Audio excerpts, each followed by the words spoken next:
Salut! Est-ce que tu aimes notre travail? Si c'est le cas, n'hésite pas à nous laisser des tips ou un don directement depuis le site www.ktbradio.org. On compte sur toi. Merci beaucoup et bonne écoute. KTB Radio, la radio du peuple.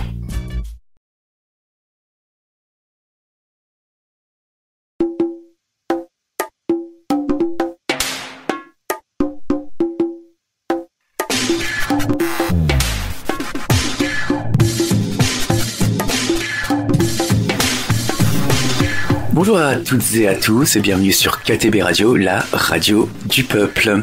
Dans l'émission d'aujourd'hui, nous avons le plaisir, l'immense plaisir d'accueillir le groupe Tangible, composé de Ludo au chant et à la guitare, Laurent à la basse, Mathieu à la guitare et au chœur, et Sébastien à la batterie.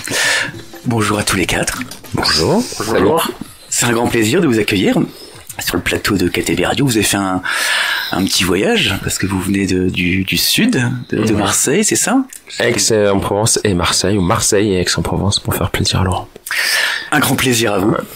C'est un vrai plaisir, de vous accueillir. Partagez.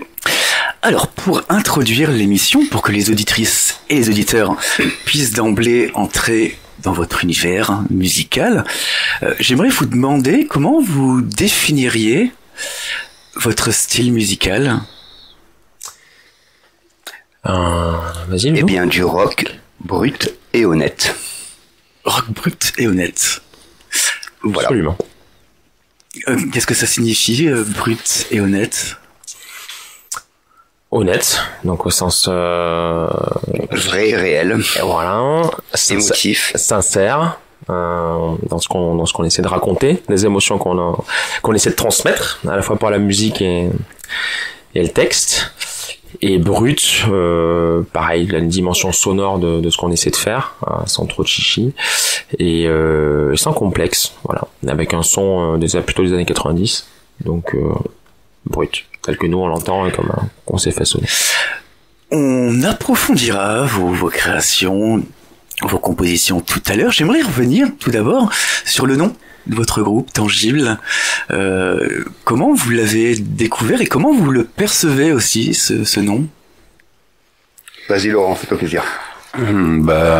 Quand il a été l'heure de trouver un nom, on a fait plusieurs propositions. Le mot tangible, pour certains dans le groupe, ça représente quelque chose qui est d'une réalité évidente, tangible.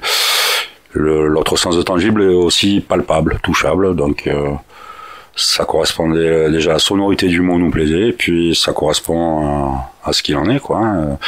On a un projet qui commence à prendre vie et qui est pour nous d'une évidente réalité, quoi. Voilà, en gros, quoi. Ouais. Puis en parallèle, il y avait on avait discuté, cherché le nom tous les trois avant que Seb réponde à l'annonce de mémoire, et quand il est arrivé dans le groupe après de répète, ça nous paraissait également évident d'un point de vue humain et musical, donc Tangible, ça collait bien, et quand on lui a proposé, il aimait bien la sonorité également, donc on est parti là-dessus. Et je me rappelle quand même Laurent, qui aime bien, comme il dessine beaucoup, Ludo aussi, mais ils sont fans des graphes, au début de l'histoire du mot, on voulait quelque chose qui soit graphiquement intéressant, qu'on puisse gribouiller un peu de manière diverse, éclectique, et il y avait un T, un I, un L, ils ont fait pas mal de délire sur ces dessins, donc ça leur collait, ça leur allait bien, et voilà, c'est né comme ça,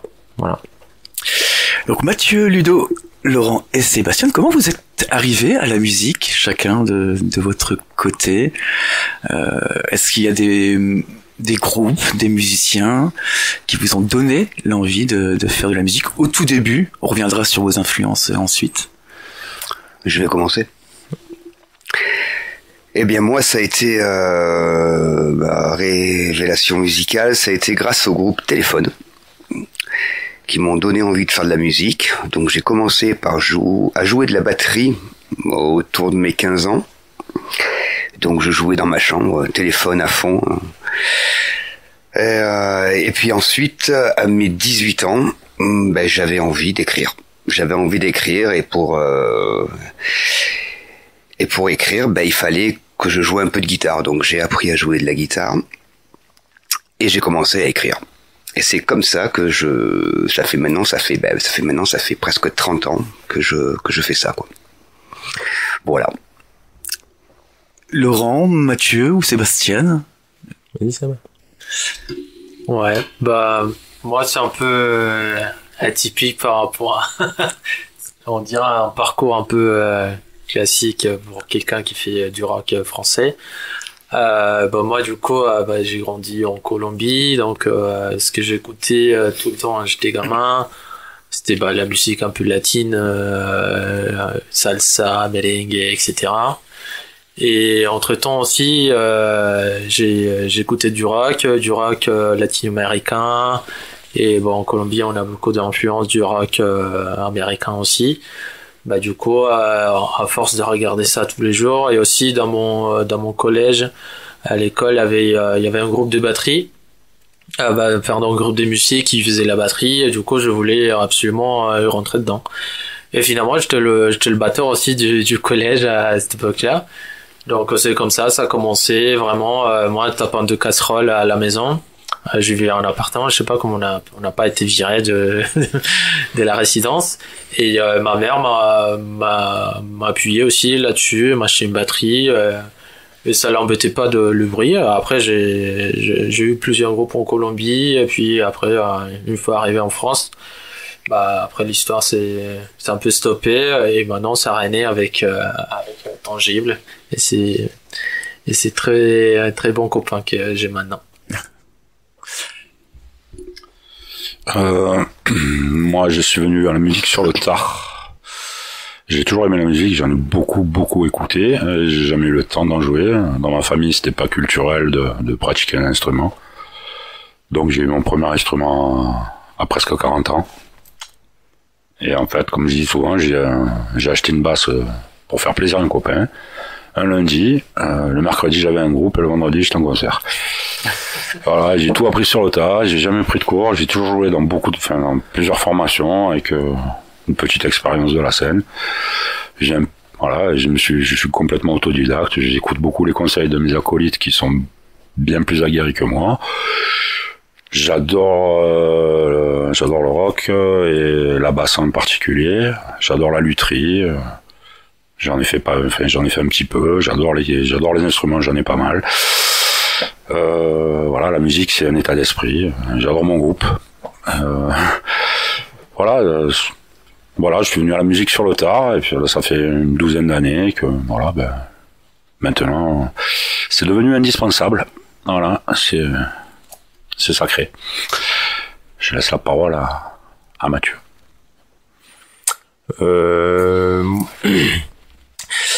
Moi j'ai été sensible assez vite, mais c'est surtout vers la fin du collège, parce qu'avant je faisais pas mal de sport, et je me suis retrouvé assez isolé pendant 2-3 ans là de ma vie, là vers 13-14 ans.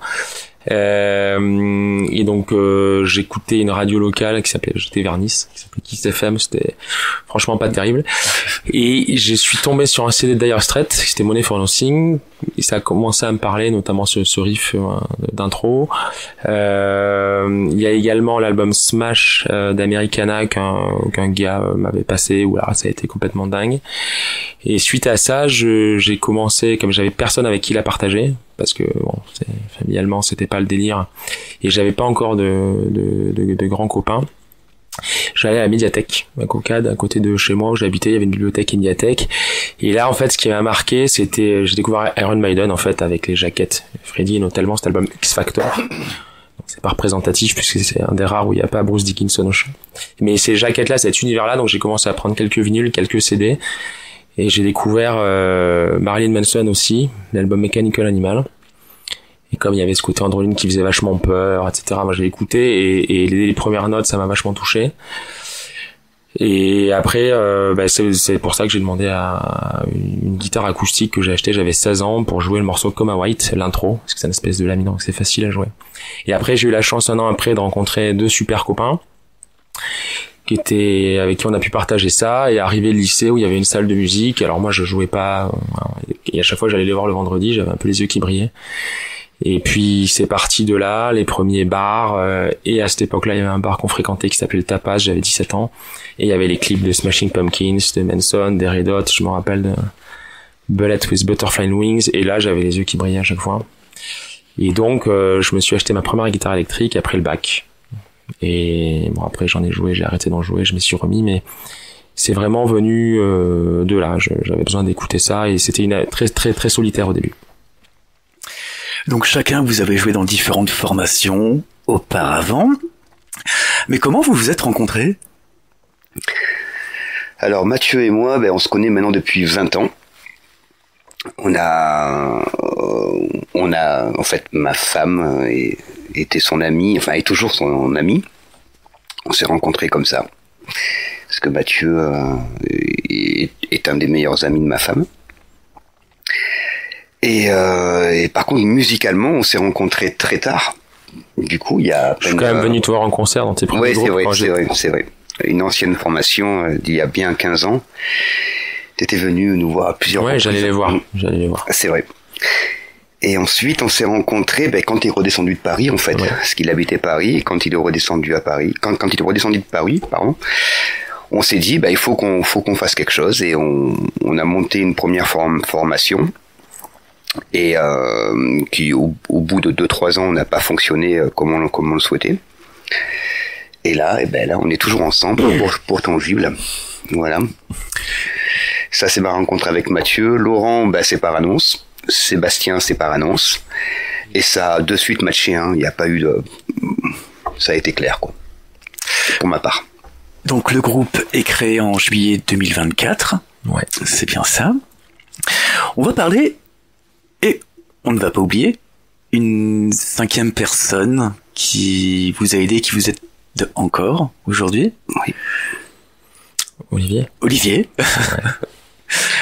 Olivier Rère. Ouais. Olivier, il est pour beaucoup dans notre présence ici, clairement, parce que on l'a rencontré pour enregistrer des morceaux en studio lors d'une précédente formation qui remonte à 1 an. Quand on savait que le projet allait s'arrêter, il a cru en nous, et tout de suite il nous a dit de mettre une annonce pour chercher un batteur. Et après un été compliqué, il nous a redonné envie il nous a donné envie de continuer, parce que ça a été un peu mouvementé. Et en fait, il a posé les jalons de l'aventure. C'est-à-dire qu'il nous a dit, quoi qu'il arrive, en janvier, on se retrouve au studio, on enregistre un titre. Et ça sera un titre gratuitement, en plus, Et quoi qu'il arrive, si vous avez les jambes, je vous promets un concert sympa dans une belle salle, parce que moi je crois en vous. Voilà. Donc il n'avait pas écouté une note du nouveau projet, et voilà. Donc ça nous a boosté. On voulait pas le décevoir, et puis quelqu'un qui a confiance comme ça, qui nous donne sa confiance, parce que c'est quelqu'un du milieu, on n'a pas voulu le décevoir, et puis en plus ça matche bien, on l'a apprécié. Donc ça nous a donné la force de composer, de garder les copains avec nous pour quelques mois, de se donner le temps que ça matche, et de voir si ça sonnait à 4, parce que Ludo avant avait lâché la guitare pour le chant, et là on lui avait dit l'idée c'est de reprendre la guitare qui est 2 guitares et de revenir à quelque chose de plus brut, justement. On s'était donné quelques répètes, et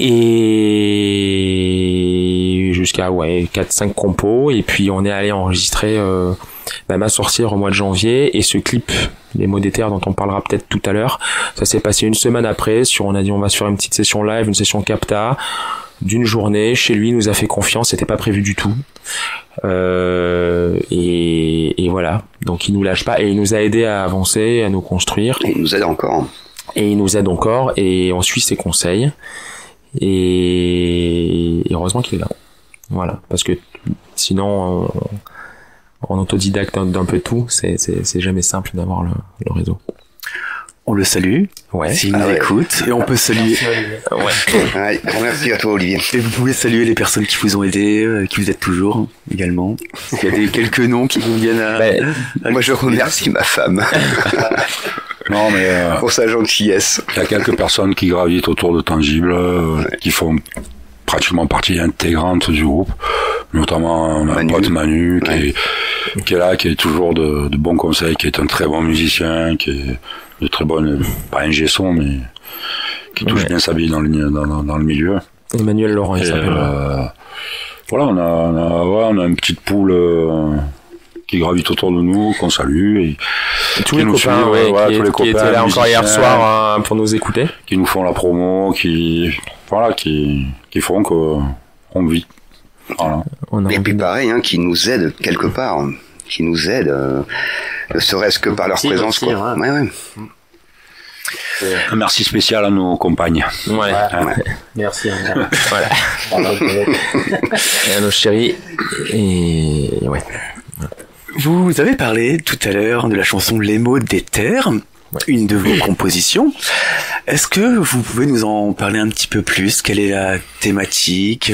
Comment vous est venue peut-être aussi cette chanson? Qu'est-ce qu'elle représente pour vous peut-être aussi? Tu veux parler, Laurent? C'est le climat ambiant qui a inspiré cette chanson, quoi. C'est une chanson qui parle plus ou moins de la guerre. C'est une chanson qui va parler d'un gamin de 13-14 ans qui a subi des bombardements et ce qu'il peut voir, ce qu'il peut ressentir, ce qui se passe. C'est très imagé. C'est de l'image, on dénonce rien, on parle d'aucune situation en particulier, d'aucune guerre géographique, on ne situe pas ça géographiquement, quoi. C'est juste ce qui se passe, voilà, c'est juste des émotions, il n'y a pas de sens réel. On a voulu imager le truc. Voilà, c'est des images. Avec des scènes de guerre qui sont structurées sur les couplets parce que c'est des images qui nous questionnent. Et on voulait en parler pour essayer de faire réfléchir pour que les gens se questionnent sans qu'on ait quelconque message ou quelconque solution à... Pas de son, pas de... Et donc les mots d'éther, les mots du ciel qu'on entend, mais qu'on fait qu'entendre en fait. Volatile. Voilà. Parce qu'on n'a pas de solution, on n'a pas forcément de grand chose à proposer, et ça permet de se questionner. Voilà. Les mots sont sortis, c'est volatilisé. Qu'est-ce qu'on fait? Pas grand chose. Et on se questionne. On va écouter justement ces questionnements que vous avez choisi et voulu que nous diffusions. La chanson Les mots d'éther du groupe Tangible. Et nous revenons dans quelques instants sur KTB Radio.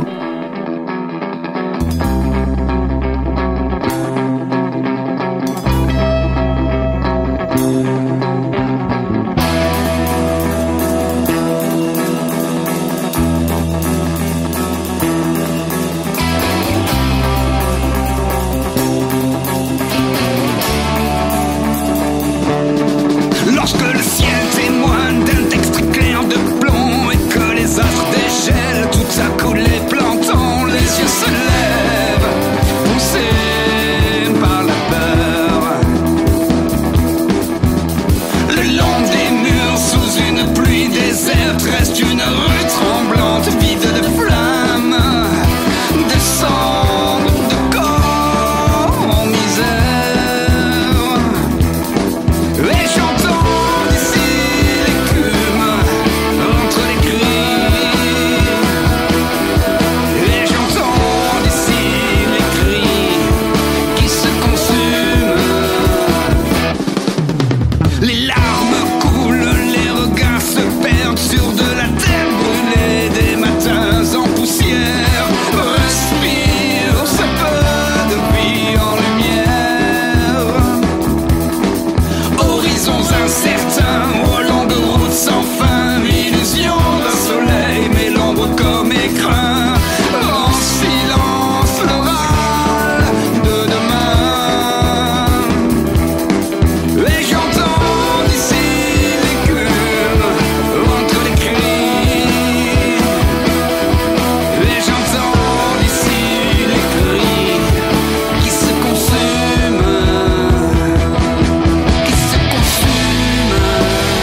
Vous écoutez l'émission Les Arts Locaux.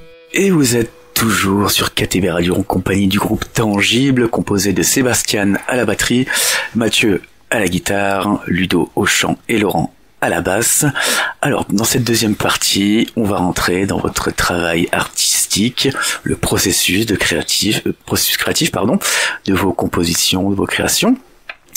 Alors, j'aimerais tout d'abord revenir à vos instruments. Qu'est-ce qui vous plaît dans vos instruments respectifs ? Est-ce que vous aimez ? Vas-y, c'est le batteur en premier. Hein. Sébastien ? Bah, moi, la batterie, en fait, c'est... Bah, déjà, je suis pas trop... je sais pas lire les solfèges. Bah, j'en ai fait un petit peu à la flûte quand j'étais petit. Bon, voilà. J'ai pas vraiment accroché. J'accroche, en fait, à tout ce qui est percussion.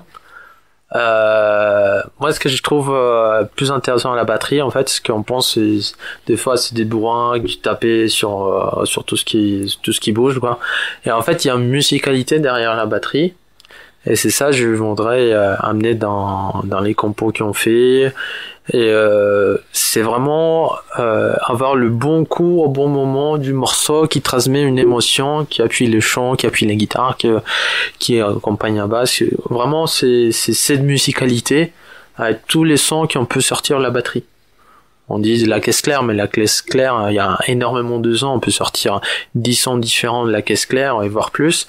Et vraiment, c'est trouver ça et vraiment trouver tout cet arrangement musical qui peut donner la batterie pour accompagner tout ce qui gravite autour. On va faire la section rythmique. Ouais. Laurent ? Alors, ce qui me plaît dans mon instrument, c'est faire le lien justement entre Seb et les autres. C'est-à-dire faire le lien entre la rythmique et le côté mélodique des guitares, quoi. Donc moi j'aime essayer de mettre un peu de groove dans ce qu'on fait, de la tonicité. Moi j'ai toujours aimé les bassistes assez simples, quoi. Je suis pas un fou des virtuoses du manche.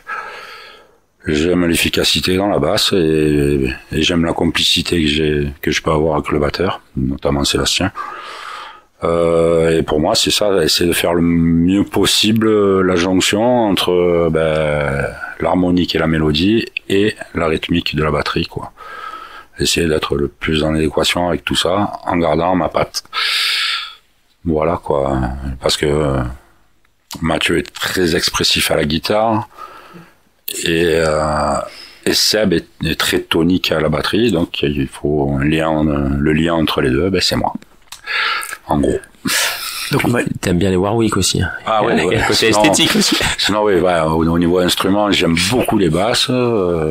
J'ai une marque que j'aime beaucoup, allemande, Warwick, pour pas la citer. Et oui, j'aime beaucoup l'esthétique des basses. Hein, j'en ai beaucoup et je peux pas jouer sur un instrument qui me plaît pas. Voilà. Et visuellement. Après, en termes sonores aussi. Mais déjà, la première base, c'est que l'instrument me plaise. Et voilà. J'aime les instruments un peu atypiques. Voilà. J'aime pas trop tout ce qu'on voit à la télé, les Fender et compagnie. C'est pas ma cam. Et peut-être une envie de création d'instruments? C'est déjà fait. J'en ai déjà créé entre guillemets. Oui, j'ai déjà fait plusieurs basses. Oui. Alors, pas des créations originales, mais des revisites ou des. Voilà, j'ai pas mal traîné dans un atelier de lutherie à Marseille dont le luthier est parti récemment, il y a 3 mois. Donc c'est un peu sensible encore. Mais je m'interdis pas de continuer l'expérience autrement et voilà, ouais, j'ai un gros amour de l'instrument en termes matériels, quoi. J'adore les instruments. Et oui, j'adore aussi les guitares. Mathieu en a quelques-unes. Pas piquer des hannetons, comme on dit. Je vais lui laisser la parole parce que le vrai musicien, c'est lui. Non, pas du tout. Non, mais j'ai insisté sur le truc visuel parce que je crois que je vous avais interpellé tous les deux, là, la dernière fois. Oui, Ludo aussi. Et il me disait que, oui, ils aiment beaucoup l'esthétique quand même dans la guitare et c'est vrai que moi, c'est pareil, hein, en fait. Je trouve que c'est beau, une guitare. Donc, d'ailleurs, j'adore, J'adore les guitares, les regarder, aller dans les magasins de musique, ça depuis longtemps. Et c'est difficile à dissocier, je pense, de comment j'adore aller voir des concerts, et tous les guitaristes que j'aime, et d'une manière générale tous les musiciens, j'aime bien regarder les instruments et je trouve ça beau. Surtout quand les lumières s'éteignent avec les jeux de lumière, je trouve ça incroyable parce que ça fait rentrer déjà dans un univers. Et quand on joue de la guitare, moi j'aime tout dans la guitare, j'aime le côté infini, le côté qu'on maîtrisera jamais, toutes les sonorités qu'on peut avoir en fonction de ce qu'on joue, en fonction des gammes, en fonction des notes. C'est des univers différents, des couleurs différentes, des émotions différentes. Et puis le fait de jouer debout, de pouvoir jouer assis, enfin ça fait vraiment compagnon, quoi. Donc je trouve ça chouette. Et puis il y avait aussi le côté au début cette espèce de fantasme, quoi, qu'on n'arrivera jamais à maîtriser le truc. Et puis à chaque fois qu'on voit un mec jouer ou qu'on entend un truc, on se dit putain, waouh, on est toujours émerveillé. Et il y a peu de choses dans la vie qui continuent à m'émerveiller comme ça. Donc c'est génial. Et c'est un instrument, je trouve, alors c'est vrai aussi pour la basse batterie, hein, mais qui est réinventé en fait. Tous les 10-15 ans, il y a quand même des mecs qui sortent des trucs incroyables. Et ça, c'est vraiment chouette. Et là, ce qui se passe au niveau de la guitare, là, depuis quelques années, c'est assez nouveau. Donc, ouais, c'est chouette. Et bien pour moi, oui. Alors, si on considère que le chant est un instrument, moi, j'ai jamais voulu être chanteur, en fait, hein. Je voulais simplement écrire. Donc je me suis accompagné d'une guitare parce que c'était soit guitare, soit piano. Et la guitare finalement est plus transportable qu'un piano. Tu peux vraiment jouer de la guitare de partout.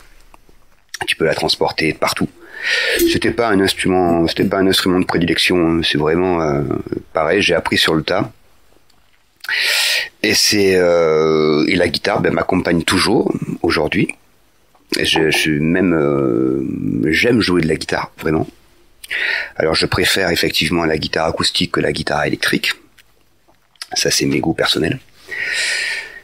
Et puis le chant, c'est venu avec le temps.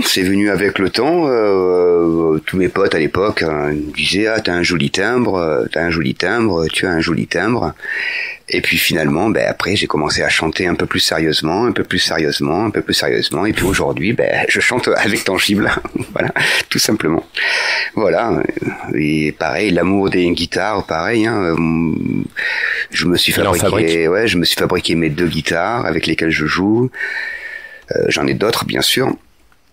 Mais voilà, c'est vrai qu'il y a un amour de l'instrument qui moi personnellement, ça me lâchera jamais. Et je transmets ça à mes enfants aussi, et ils aiment ça aussi. Donc ça, c'est cool. Voilà, c'est un beau partage. Voilà. Et quelles sont aujourd'hui vos influences qui résonnent dans vos compositions? Parce qu'on m'a parlé tout à l'heure des premières influences de jeunesse ou adolescente, mais aujourd'hui, les influences. Alors, pour moi personnellement, c'est vraiment le rock en français. C'est vraiment, je trouve que la langue française est belle et qu'on peut l'exploiter. Donc, et mes influences, donc vraiment, sont pas très actuelles non plus parce qu'il n'y en a pas beaucoup, mais ça reste vraiment, comme l'a si bien dit tout à l'heure Mathieu, Luc, Deportivo, Noir Désir. Alors après, Bachung, Gaëtan Roussel, tous les Eiffel, bien évidemment, Romain Humeau, Merzine, Matmata, exactement. Matmata, voilà, tous ceux qui ont un peu marqué cette génération Garant et les chaises 2000, et qui personnellement me manquent. Ouais. Voilà. Donc, vous faites principalement des compositions, quelques reprises pour des futurs concerts, c'est ça? On y reviendra tout à l'heure. J'aimerais qu'on parle du processus de création. Comment vous composez? Est-ce qu'il y a une méthode spécifique ou particulière? Ou bien ça vient de quelques notes? Ou bien ça peut partir d'un texte aussi, par exemple? Ça va dépendre. Je vais prendre une chanson qu'on a écrite ensemble qui s'appelle Ça pue le chien chez moi. C'est Laurent qui a dit j'aimerais qu'on écrive cette chanson. Donc j'ai commencé à bosser le texte et la ligne et l'accompagnement chez moi. Ça lui a plu et ensuite on a travaillé tous ensemble vers une direction qui était déjà un peu. Il y a pas de méthode actée, c'est-à-dire ça va peut-être partir d'un morceau que Ludo a travaillé avec guitare chant acoustique. Il va arriver en nous proposant quelque chose, on va accrocher et de là va naître Matt va travailler une ligne de guitare qui est souvent passée à l'attendu. Hein, il nous étonne souvent, quoi. Moi, je vais poser une basse et d'autres fois, Mathieu va écrire un texte et où je vais écrire un texte et l'un de nous va poser une ligne de guitare dessus. Et ça va se construire comme ça. Tout est modifiable. Voilà. Ce qui est bien avec Tangible, c'est qu'il n'y a pas vraiment d'interdit, quoi. Il n'y a pas de règles. On s'interdit rien, on s'autorise tous les essais. Et on doit tous être d'accord. Surtout, ça doit plaire tant qu'on n'a pas le frisson, comme avait dit une fois Mathieu, c'est changeable, sinon on n'est pas honnête. Voilà. Sinon on n'est pas brut et honnête. Je vais prendre un autre exemple. Je vais écrire un texte. Alors effectivement, j'écris beaucoup. Hein. C'est vrai que j'écris beaucoup, autant musicalement que c'est toi qui écris, les textes. Surtout, hein. Et du coup, je vais leur proposer une dizaine de chansons. Ils vont en sélectionner, par exemple, 2 ou 3. Les autres, on les met à la poubelle. Moi, je m'en fous. Enfin, je veux dire, ça ne me dérange pas. Si sur un texte, il y a un couplet qui plaît pas, tant Mathieu va le réécrire et le propose, ou Laurent va le réécrire et le propose. C'est vrai que Seb, t'as pas trop encore contribué à ça, mais parce que c'est pas ta langue natale déjà, mais et puis c'est un exercice. Ouais, c'est pour moi le chant et les paroles, c'est un côté que j'essaye de travailler un peu plus pour bien sentir tout ce qui est dit dans les paroles et tout. Moi, je suis du coup à la base de batterie, à la batterie, c'est beaucoup sur le son. Et le son qu'apporte aussi la voix et pas trop axé sur vraiment les paroles, le message, mais du coup c'est quelque chose sur lequel je travaille vraiment pour vraiment aussi apporter le sentiment qui est du message que transmet nos morceaux dans mon jeu de batterie. Donc et aussi il y a un petit peu de difficulté à la langue. Bon, ça fait quelques années que je suis en France déjà, mais les paroles, c'est un peu plus compliqué. En fait, depuis que je suis à Tangible, je pense que ma maîtrise des français a amélioré ce que j'ai pas eu pendant 10-15 ans, quoi. Et donc, juste pour finir, c'était, comme je disais, s'il y a un couplet qui plaît pas et que Mathieu l'aurait écrit, par exemple, on est ouvert à tout, voilà. Si ça me plaît pas, si ça me plaît, on le refait. Quand c'est Laurent qui va l'écrire, génial, on garde et c'est parti. Je vais jamais rester figé moi sur ma propre idée. Pareil pour Mathieu, on est vraiment très très très ouvert là-dessus. Il faut sachant qu'il y a quand même le fil rouge, c'est quand même qu'il soit à l'aise pour l'exprimer, parce qu'on essaie de. Alors après, c'est encore autre chose. Et il faut qu'il soit à l'aise. Mélodiquement, c'est vrai que pour le chant, c'est vrai que mélodiquement, moi, il y a une chose qui me tient à cœur, c'est vraiment tout ce qui est ponctuation, tout ce qui est, je sais pas, par exemple, quand on chante, au niveau de l'émotion, si le T passe mieux que le P, je vais plus insister sur un T que sur un P, ou un R, ou finir en E, voilà. Moi, il y a juste ça, c'est pour cette émotion, Des fois, il faut changer les mots ou les intentions pour ça, parce qu'il insiste sur le truc, et c'est vrai que souvent, on t'écoute de toute manière, et ça prend le temps qu'il faut, et on voit que souvent, il a raison, quoi. Donc, vous écrivez et composez exclusivement en français, c'est bien ça. Pourquoi le français ? Vous auriez pu écrire en anglais comme beaucoup d'autres. Parce que je chante mal en anglais. Mais ça va plus loin. Non, mais c'était une blague. Non, c'est juste que c'est la culture. J'ai coutume de dire qu'il y a beaucoup de groupes français de rock et peu de groupes de rock français. On est du pays de Brassens, de Brel. Enfin, Brel était belge, mais quand même du pays de Brassens, de Ferré, Bachung, Gainsbourg, même des Souchons et compagnie. Enfin, voilà, même du Nougaro et du Béco. On est du Barbara, on a quand même eu... Parce que ça résonne. Un beau patrimoine à ce niveau-là. La langue française est belle quand elle est bien maniée. Et on a mis un point d'honneur à faire du rock en français, voilà quoi. Et on essaye de... Et puis on a aussi été, c'est plus facile parce qu'on a été biberonné à une génération pour laquelle ça fonctionnait. On a grandi un peu avec ça. Donc c'est sûr que quand t'écoutais Luc, Noirdaise au début, enfin, c'était presque une évidence parce qu'à cette époque-là, il le faisait très bien et voilà, c'est moins évident maintenant. Il y avait un certain plateau à l'époque, on a grandi avec ça. Donc on sait que ça marche et que, enfin, ça nous a fait frissonner, donc. Il y a du rock alternatif, il y avait un beau plateau à l'époque où on a grandi avec ça, quoi. On est devenu adulte avec ça, quoi. Et c'est une contrainte, hein. C'est une contrainte. C'est une vraie contrainte parce que pour faire sonner. C'est pas facile, ouais. Faut avoir déjà un chanteur qui sait faire. C'est pas facile. Et puis, nous, ça a nos limites, enfin, c'est, dans la composition, je trouve que c'est beaucoup plus simple d'écrire en anglais, en fait, qu'en français. Vraiment. Et justement, est-ce qu'il y a des compositeurs ou des auteurs qui vous influencent pour les textes? Ou peut-être des écrivains? Du côté littéraire, peut-être? Moi, personnellement, non. C'est une idée que je développe, pour ma part. Voilà. Tout simplement. Ça peut être, je sais pas, moi. Voilà, quoi. Comme la chanson Ça pue le chien chez moi, moi j'ai trouvé ça excellent et ça m'a de suite plu et de suite inspiré. Ouais, mais parce que tu marches beaucoup à l'instinct. Mais je sais pas si le sens de ta question c'était ça ou si c'était des artistes français, des auteurs français qui t'ont inspiré, parce que c'est quand même le cas. Oui. Tu peux quand même. T'es le premier à revendiquer Mano Solo, quoi. Ouais, par exemple. Tu vois, c'est comme ça, c'est ça. On a grandi avec des artistes poètes à une époque où les gens savaient écrire des chansons. Brel, Mano Solo. Même Kanta, bien évidemment. Ouais. Thomas Boulard, Deluc, Romain Imo, parce qu'il faut les citer, Deportivo. Moi, j'avais adoré aussi dans le premier album, c'était une écriture différente. Encore une fois, c'est vraiment, et moi, il y a de l'influence surtout.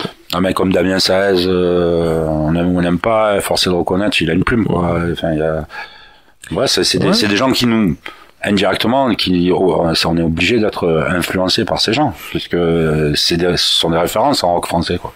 Il y en a pas des millions. Alors, et puis les plus anciens, enfin. Souvent on nous compare, mais c'est normal parce que les gens n'ont pas beaucoup de références au niveau du rock français. Donc dès que tu fais du rock un peu sombre, un peu qui accroche, je vais pas citer mais pas parce qu'il y a pu se passer ces derniers temps, quoi. Eh ben c'est normal qu'on revienne souvent aux mêmes références, quoi. Qu'on te dise ça fait penser un peu à ça. Ouais, et puis parce que les gens n'ont pas des millions de références. T'entends partout aussi. Enfin, c'est là qu'on se rend compte qu'on a grandi avec des trucs. Enfin, tu vois, moi je suis un grand fan de Souchon. Pour le coup, en tant que poète, toutes ses chansons étaient dingues. Et enfin, celle qui dans les années 90, ça passait à la radio. Je pense à Full Sentimental, qui est c'est pas du tout ma préférée, mais en tout cas, ça passait tout le temps à la radio. Gainsbourg, les classiques, il y avait toujours des radios françaises pour les diffuser. Bachung, c'est quand même extraordinaire. Bon, moi, je préfère surtout les albums les plus récents, mais les trucs comme Fantaisie Militaire, c'est des chefs-d'œuvre. Ça passait encore. Donc ça, c'est des trucs qui nous ont biberonnés. Et en fait, aujourd'hui, t'as plus les supports, quoi. À part à la maison, les CD, quand t'allumes la radio, tu faire écouter à tes enfants Souchon, c'est compliqué, quoi. T'as pas le CD à la maison. Pareil pour Gainsbourg. Pareil pour tous ceux qu'on vient de citer là. Et donc il y a aussi ce petit challenge et ce défi parce que nous on l'a en nous et on a envie que ça ressorte. Et Matmata c'est pareil parce que je le cite là, on le recite parce que on les a vus en concert il y a pas longtemps après la dernière tournée, ça nous a mis une énorme claque. Et ça avec leur nouveau gratteux là, Léo, et on s'est dit mais putain, waouh, ils se sont réinventés, je trouve ça énorme. Et donc ils ont évolué aussi et on sentait qu'eux aussi avaient été orphelins de tout ça. Et ils ont repris le flambeau là récemment. Il y a une attente. Et ça fait du bien, quoi. Il y a une attente au niveau des gens. Le moulin était plein, quoi. Il y a une attente au niveau des gens. Il n'y a plus de rock français, donc il y a plus. Moi, je ferai un petit mot quand même sur la Strain après, parce que je vais me faire engueuler. Mais... Et est-ce qu'il y a des sujets ou des thématiques qui reviennent dans vos compositions ou bien qui sont importants pour vous? Un peu comme toutes les chansons, hein. Ça parle toujours d'amour ou de violence. C'est l'émotion. D'addiction. C'est beaucoup pas basé sur l'émotion. Ouais. Voilà. Après, il y a beaucoup d'émotions. C'est beaucoup dans l'émotion. C'est qu'elle soit la peur, l'amour, la solitude, la relation à l'autre, voilà, les erreurs, c'est ça, les remords. C'est essentiellement basé sur le sentiment, l'émotion, l'envie de construire, les doutes et c'est juste. Ouais. Et le partage. Voilà. Surtout en musique, partager. Ouais, c'est clair. Déjà partager entre vous et ensuite partager avec le public. Où vous enregistrez vos créations, vos compositions?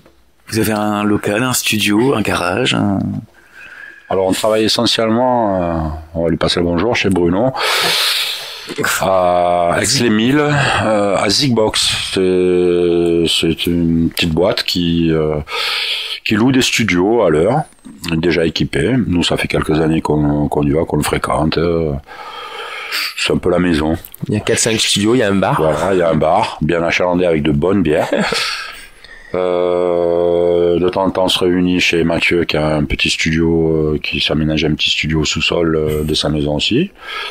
C'est bien sympa, mais essentiellement, on répète à Zigbox pour ce qui est de la répétition et de la création. Donc c'est sacré, c'est tous les mercredis soirs, quoi qu'il arrive, qu'il vente, qu'il pleuve, qu'il neige, que la terre tremble. Vous êtes là.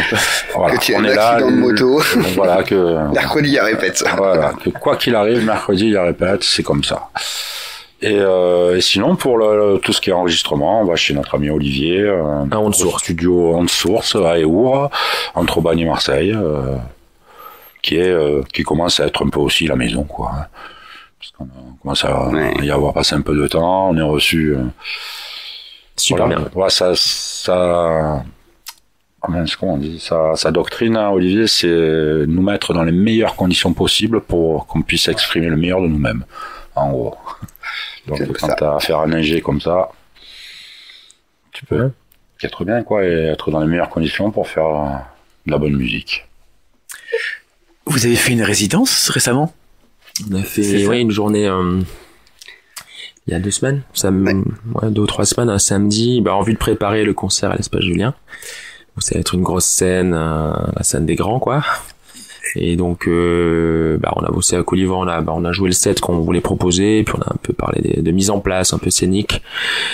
On a appris plein de choses, tout le côté pro qu'on maîtrise pas en fait, forcément, c'est pas que de la musique, toute la partie show en fait, qui est un vrai boulot, et auquel on essaie de s'initier. Donc on a besoin de conseils, donc on a fait ça en confiance. Alors il y avait Olivier, il y a notre pote Manu qui est venu nous voir, et c'était super. Voilà. Ça a appris comment on construisait un spectacle, quoi. Comment la chronologie, comment de amener ça un petit peu. On avait déjà une idée à peu près de ce qu'on voulait faire, et en fait lui il a conforté, il nous a il nous a dit précisément où mettre l'accent, où appuyer sur tel à tel moment, et se rendre compte de beaucoup de choses. La façon de se mouvoir sur une scène, histoire qu'il n'y ait pas de cafouillage. Comment s'adresser au public, qu'il soit devant ou plus loin, des choses. Exactement, l'univers de la scène, et surtout quand c'est grand, pas s'y sentir. Ouais, c'est ça. Oublier le syndrome de l'imposteur, pas mal de choses comme ça. Et pour moi, la batterie aussi, c'est de se mettre en condition avec le joueur et sa batterie, et aussi pouvoir se lâcher en fait. Parce que quand on est en studio répétition, en studio répète, c'est bien plus petit, c'est pas pareil, donc on se lâche pas pareil, on n'envoie pas la même énergie. Et là, c'est super pour se lâcher, vraiment travailler sur la complicité aussi sur scène, donc c'était pas mal. C'était vraiment trop bien. Ouais. On va aborder justement le volet concert. Alors vous allez commencer, c'est ça, à faire des concerts et à tourner à partir de juin. C'est bien ça? C'est ça. Est-ce qu'on peut annoncer les chansons que vous allez reprendre? Vous allez refaire des reprises aussi? Pas sur ce concert-là. Pas sur ce concert. Il y a le format, pour ce concert-là, c'est pas de reprise. Donc on a 7. On peut les annoncer? Ah, si tu veux, bien sûr. Oula. Donc le format c'est le 7. Le format c'est 30 minutes. Il y aura 3 groupes. Si on peut en parler, on jouera avec Rocky Payette et Babylone Pression qui jouera après nous. Donc c'est cool pour nous. Ça va être une chouette rencontre. C'est un format de 30 minutes. Et il y aura 7 morceaux. On va jouer un morceau qui s'appelle Les Erreurs. Après il y aura Les Mots d'éther. On va enchaîner avec les Déserteurs de l'Espérance. Le 4e morceau, ça va être Ça pue le chien chez moi. Ensuite, il y aura Ma sorcière. Après, il y aura La descente.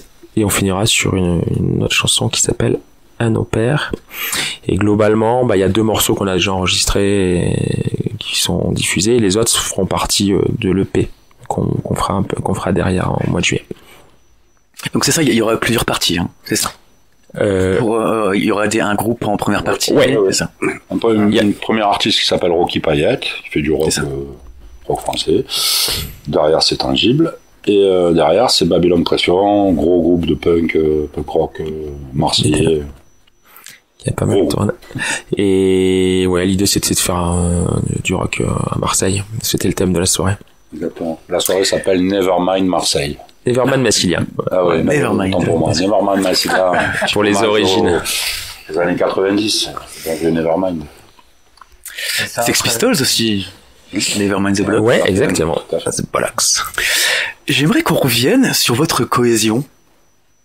J'ai cette sensation, j'ai cette impression qu'il y a un côté famille, un côté de complicité entre vous. Ouais, non, mais pas Ludo. Pas Ludo. La musique rapproche. Ludovic a une malodorant. On a de le laisser à l'écart. Non, c'est sûr que la musique rapproche, hein. Ça crée des liens, vraiment. Donc déjà, moi, avec Mathieu, on se connaissait déjà depuis longue date, et c'est vrai que ça nous a encore plus rapprochés. Avec Laurent, voilà, c'est une famille maintenant, et Seb, petit à petit, pareil, devient... Disons que quand tu partages ta passion pendant 4 ou 5 heures, au moins un soir par semaine, que tu laisses tes enfants, famille, femme, un soir par semaine, pour aller vivre ça avec tes potes, et que ça marche, et que tu prends ton pied... forcément, les liens, ça resserre les liens. Tu dis des choses quand on rentre dans la salle de répète, c'est notre sanctuaire. Les problèmes, on peut même les amener dedans parce qu'on peut en parler. On n'est pas, voilà, c'est vraiment, voilà, c'est quelque chose qui tire vers le haut toujours. Et après, un groupe, c'est bien au-delà de la musique. C'est vraiment, c'est un partage. Mais au quotidien, on s'écrit beaucoup, hein. Aussi. Et en fait, il y a, pour moi, maintenant, je connais un peu plus, tous les trois. Chacun a une personnalité complètement différente, un peu d'un vue, un peu de plus récent dans le groupe. Et du coup, moi, je trouve vraiment très rigolo. Ça fait une sorte de show au cœur, on va dire. De comment ils s'entendent. En fait, c'est dans la diversité de chacun. En fait, on trouve une cohésion, une entente qui est, que pour moi fonctionne. Et voilà. Et c'est ça qui fait aussi la beauté de venir on répète, en fait. Ouais, c'est clair. Pouvoir échanger, pouvoir rigoler à fond. Ouais, il y a beaucoup d'humour. Beaucoup d'humour. Trop. Ouais, des fois un peu trop. Plus si c'était fin. Mais bon, il y a beaucoup. Mais voilà, ça fait partie du jeu. Ouais, et puis c'est le résultat. C'est aussi, tu vois, typiquement si on est là, je pense que ça serait pas pu se faire forcément avec toutes les formations parce que vu les emplois du temps, les rythmes qu'on a, et se dire quand même faire le choix de faire de la musique. Parce que à la base c'est quand même un hobby, hein. Enfin, on a d'autres vies à côté, hein. Et te dire, prendre le risque que ça avance, en tout cas de faire le choix que c'est que ça avance, donc c'est passer plus de temps ensemble, tu peux pas le faire avec tout le monde. C'est clair. Passer 40 balais ou presque, te retrouver, voilà, faire un peu de route, passer des moments comme ça. Évidemment, on aime ça, mais c'est cool de le faire avec ces gens-là parce que si des fois ça fait pas tout le temps sens, ça a vraiment aucun intérêt. Et c'est du plaisir, c'est vraiment du plaisir. S'il y en avait un de nous quatre s'il n'était pas venu, personne ne serait venu. C'est soit on le fait à 4, soit on le fait pas. Ouais, puis il y a pas d'ego. Ouais. Dans le groupe, c'est ça qui fait beaucoup, c'est qu'il n'y a pas d'ego dans le groupe. C'est ça, ça nous lie. Voilà. Le slogan de Tangible, c'est ce qui nous lie. Et c'est vraiment ça qui feinte. Et s'arracher à la vie. Ouais. On va écouter la deuxième chanson, si vous voulez bien, que vous avez proposée, qui s'appelle Ma sorcière. Ouais. C'est bien ça. Est-ce que vous pouvez nous en dire quelques mots aussi de cette chanson? Chanson d'amour, hein. Chanson d'amour.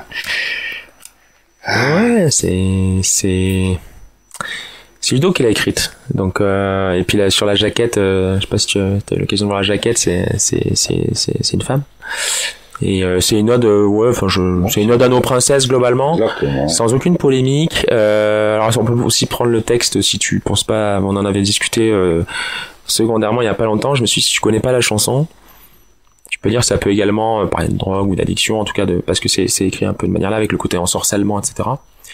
Et moi, ce qui m'a plu dans ce texte au début, et l'image que j'en ai eue tout de suite, c'est pour ça qu'on est parti sur un riff un peu, moi que j'ai appelé un peu Aladdin dans les rues d'Agraba. Alors c'est pas forcément du tout ça, mais un peu dansant avec une couleur un peu différente. C'est parce que je voyais ce qu'il voulait me dire en regardant sa femme au quotidien. En tout cas, ça m'allait bien. Et tout de suite, je me suis dit, ah putain, le côté ensorcellement, des équilibres dans leur relation, ça peut amener à la polémique, à tout ce qui se passe en ce moment. Et finalement, je crois que quand on écoute la chanson, il y a zéro polémique. C'est une ode, c'est de l'amour. Et même si on est ensorcelé ou quelle que soit la sémantique autour de ça, finalement, je trouve que ça fait ça fait le job, et c'est une vraie réalité des relations qu'on peut avoir avec nos chéris et auxquelles on tient. Donc au premier degré, ça me va très bien de l'interpréter comme ça. Après, il peut y avoir d'autres degrés de lecture, et c'est une chouette chanson. Moi, j'aime beaucoup la jouer aussi. Ouais. Et on va écouter cette chouette chanson. C'est dur à dire, hein, chouette chanson. Il sait pas le dire. Il n'arrive pas à le dire. Ma sorcière du groupe Tangible. Et nous revenons dans quelques instants sur KTB Radio.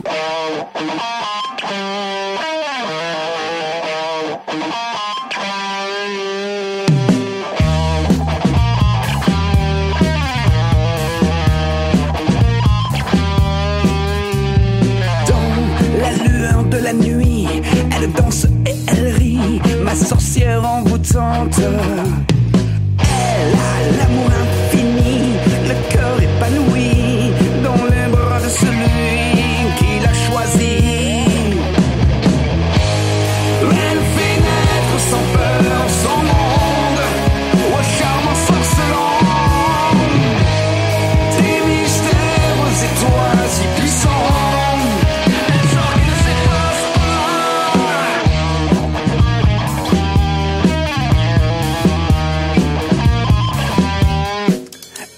Elle aime d'un amour intense qui ronge et qui consume les promesses éternelles.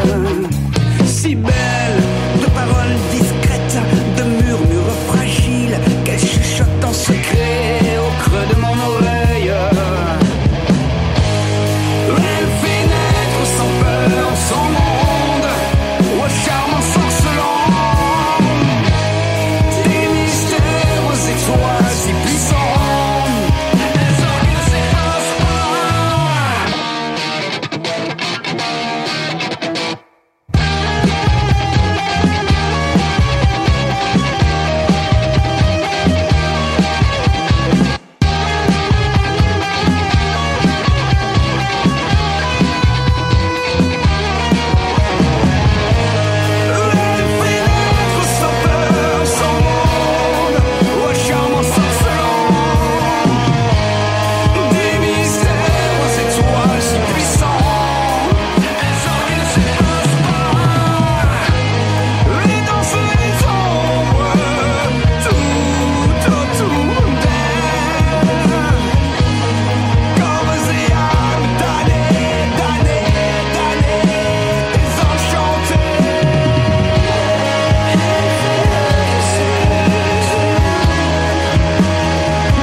Et vous êtes de retour sur KTB Radio en compagnie du groupe Tangible, composé de Sébastien à la batterie, Mathieu à la guitare, Ludo au chant et Laurent à la basse. Alors, j'aimerais vous poser une question un peu plus personnelle à chacun. Qu'est-ce que vous apporte la musique, ce que vous faites, ce qui vous plaît dans vos activités? Je commence. moi, ça me permet d'extérioriser un peu tout mon mal-être. Déjà. Il y a des choses à nous dire, Ludo. C'est vrai. Il y a des choses à nous dire. Et ouais, non, mais après, j'ai pas raconté ma vie non plus, mais c'est vrai que ça me permet, voilà, comme je l'ai dit tout à l'heure, j'ai voulu écrire parce que j'avais envie de dire j'avais envie de dire ce que j'avais, ce qui dormait à l'intérieur, et puis voilà. C'est moi la musique m'aide beaucoup là-dedans, et puis pareil après encore une fois le partage, jouer en groupe aussi, c'est quand même énorme, parce que le faire seul à la maison c'est bien, mais quand on le fait à plusieurs c'est encore mieux. Oh là là là.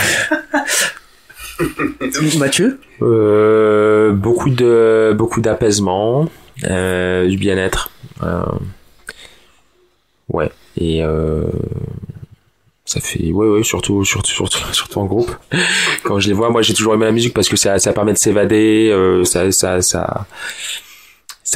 permet c'est ce qu'on a à l'intérieur. Alors j'ai pas de phrase toute faite là, mais il y a un truc quand même qu'on vit très solitaire. Moi, avant de les rencontrer, quand j'étais à Paris, j'étais un peu dans ma chambre seule avec ma guitare, et c'est pas forcément toujours compris de la part des gens qui font pas de musique, voire de ses très proches. Alors ils respectent le truc, hein, mais c'est un côté un peu solitaire, et quand on arrive à le partager, et en plus de jouer en groupe avec des copains, c'est quand même le sommet. Et ouais, il y a ce côté apaisement, liberté, bien-être, on fout les soucis de côté. Et c'est vraiment très sympa. Sébastien?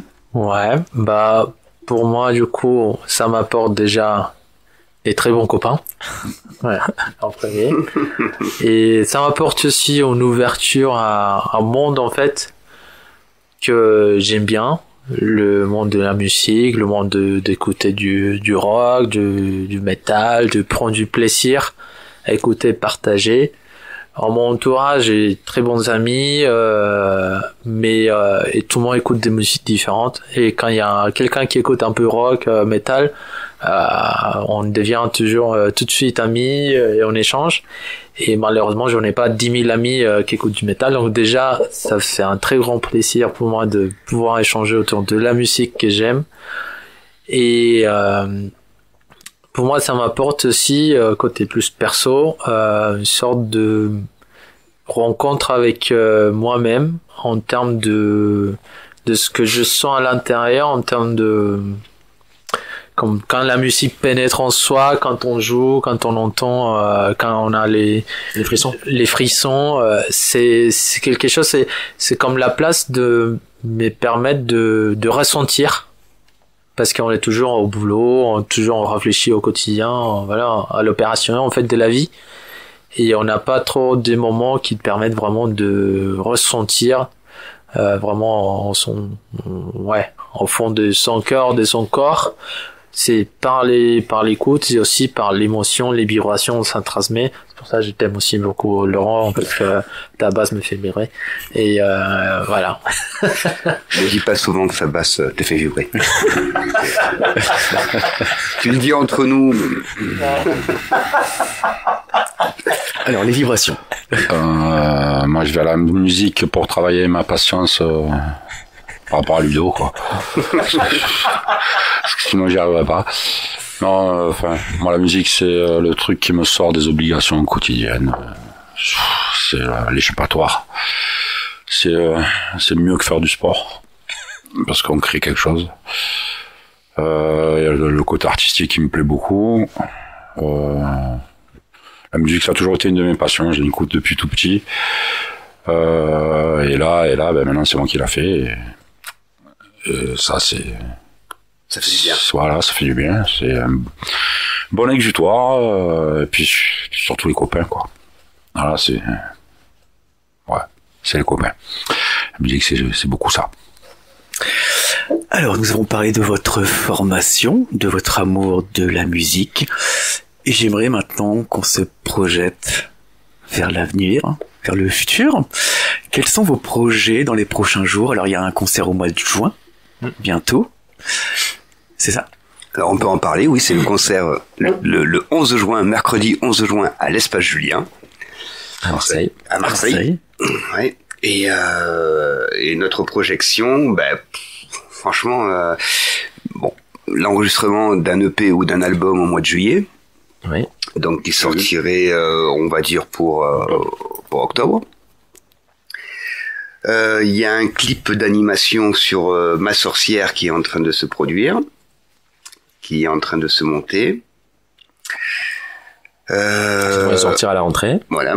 Après, bien sûr, d'autres concerts, dont le 10 octobre au Sheridan, le 10 janvier à Fréjus au Monster Art. D'autres aussi en cours. À la scène, ça a été booké du coup, au mois de décembre à la scène. Et on aura la date sous peu.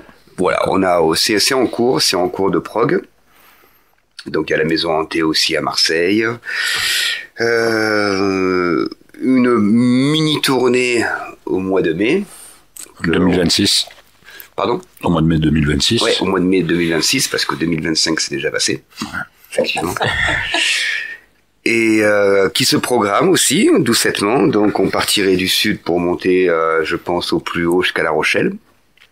Une dizaine de dates sur une dizaine de jours.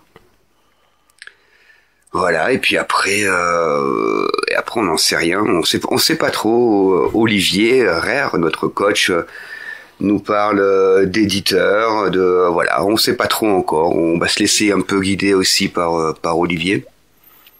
Et puis on va voir où ça nous mène. Voilà. On fait les choses petit à petit, dans l'ordre, parce que finalement l'information est quand même assez récente, mais on essaie d'avancer en gardant le plaisir et puis voilà, puis faire partager un maximum, voilà. Et puis avec des concerts, parce que c'est comme ça qui est chouette. Ouais. Après l'important c'est de consacrer aussi à faire ce qu'on aime, la musique, et voilà, donc on se projette aussi à faire beaucoup des morceaux qui envoient, qui nous fait beaucoup d'énergie, des frissons, qui vraiment nous fassent aussi vivre cette énergie. Ouais, parce qu'il faut aussi garder un peu de temps aussi pour la composition, car ça prend du temps. Ouais. Et voilà. Donc possiblement en automne un EP, c'est ça ? Ouais, c'est ça. Où peut-on suivre toutes vos actualités ? Donc réseaux sociaux. Alors, sur tous les réseaux sociaux, Insta, Facebook. Ouais. Vas-y, Laurent. On est présent sur Facebook. L'adresse ce sera Tangible Group parce que ce support n'accepte pas juste Tangible. Allez savoir pourquoi. On est présent sur Instagram. On débute sur Instagram. On est des vieux que c'était Facebook. Il paraît qu'il faut être sur Insta, donc voilà, on balbutie un peu sur Instagram, mais ça va s'améliorer parce que on a un coach maintenant sur Instagram. Et sinon, on va nous retrouver sur toutes les plateformes. Je sais pas si on peut les citer, mais Deezer, Spotify, YouTube Music, Apple Music, Bandcamp, etc. Voilà, tout, voilà. Vous avez une chaîne YouTube aussi ? On a une chaîne YouTube, oui, là où, pour l'instant, il n'y a qu'un clip, mais ça va, d'ici la fin de l'année, ça sera achalandé. Qui a été beaucoup vu, déjà. Ouais. Oui. Ça, c'est pas trop mal parti, hein. On approche les, combien? 7000, 8000? Ouais, un peu plus de 7000, ouais. Ouais, un peu plus de 7000 en moins de 2 mois. C'est pas mal. Et on vous remercie pour les vues. Alors, vous savez que KTB Radio est une radio libre. Souhaiteriez-vous aborder un sujet qui vous tient à cœur, que vous avez sur le cœur, en lien ou non avec la musique ? Mais pas assez de rock à Marseille, voilà. Je le dis haut et fort et j'ai pas peur. Ouais, c'est vrai ça. C'est vrai qu'on vient de la ville du rap, hein. Le rap français a été beaucoup influencé par le rap marseillais. Dans le premier temps par IAM, il y avait NTM de l'autre côté.